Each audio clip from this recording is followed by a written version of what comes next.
In the mid-'80s, most of the independent oil companies were in the US and Canada. We went to Chad, and it was the middle of the Civil War, pretty much. The capital was still burning. The petroleum industry was just a burned out building.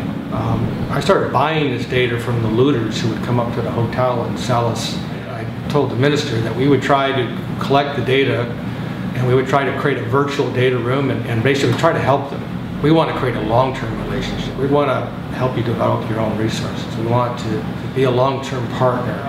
Through the years, eventually figured out a way that we could strike a deal with the Chad government on a number of concessions. Got the concessions and created a company called Griffiths Energy.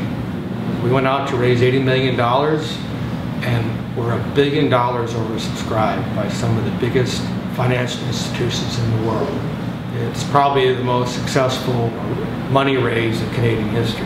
Why that is Exxon found a whole series of fields, both in southern Chad and also in the Lake Chad area, in association with Conoco. Some of these wells were capable of doing 10,000 barrels a day apiece. Not only had they discovered them, but they did full field development plans. One of the fields was called Mangara.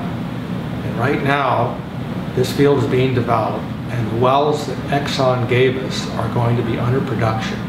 The company will be producing in the neighborhood of 17,000 barrels a day into the Chad-Cameroon pipeline.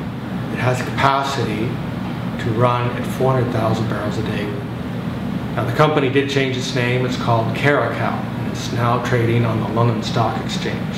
It's also partnered with a company called Glencore. Glencore invested approximately $350 million. We can greatly help the people in these countries lift them out of poverty by developing their own resources.